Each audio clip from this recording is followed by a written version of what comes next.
Hello दोस्तों, जय माता दी। मेरे यस म्यूजिकल ग्रुप में आप सभी का बहुत बहुत स्वागत है। जितने लोग हमारे चैनल से जुड़े हैं सभी को तहे दिल से धन्यवाद है। सबके लिए मैं मंगल कामना करती हूँ, सब लोग स्वस्थ और मस्त रहें। तो एक मैं बहुत ही प्यारा माता जी का देवी गीत लाई हूँ, जैसा होगा आप लोग कमेंट में ज़रूर बताइएगा।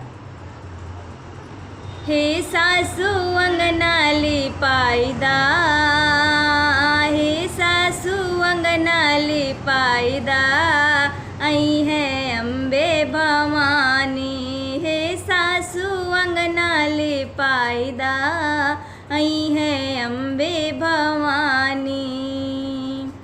अम्बे भवानी जगदम्बे भवानी, अम्बे भवानी जगदम्बे भवानी।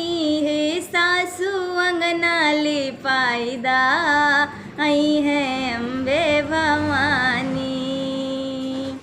माटी के कलसा मैया के मना भावे, माटी के कलसा मैया के मना भावे। मैया मने भावे हो माई मना भावे।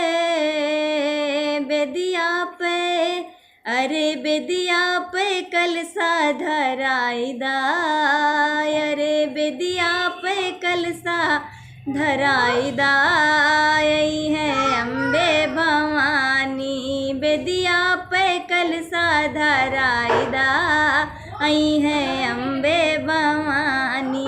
हे सासू अंगना लिपाईदा, आई है अम्बे भवानी।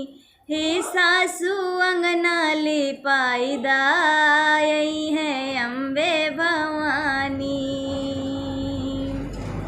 लाल चुनरिया मैया के मना भावे, लाल चुनरिया मैया के मना भावे। मैया मने भावे हो माई मना भावे। मैया मने भावे हो माई मना भावे। कलसा पे अरे कलसा पे चुनरी ओढ़ाईदा, अरे कलसा पे चुनरी ओढ़ाईदा, आई है अम्बे भवानी। कलसा पे चुनरी ओढ़ाईदा, आई है अम्बे भवानी। हे सासू अंगना लिपाईदा, आई है अम्बे भवानी।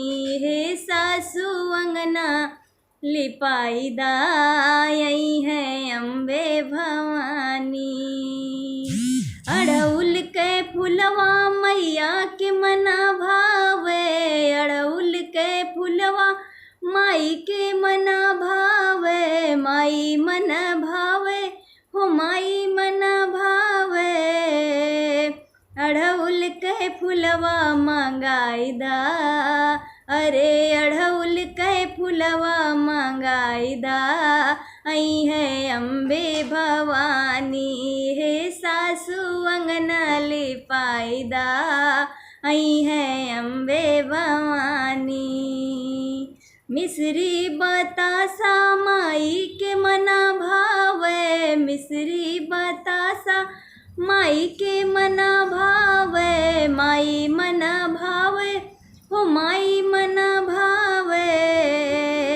माई के भोगवा लगाईदा, अरे माई के भोगवा लगाईदा, खुश हुई है भवानी। माई के भोगवा लगाईदा, खुश हुई है भवानी। हे सासू अंगना लिपाईदा, आई है अम्बे भवानी।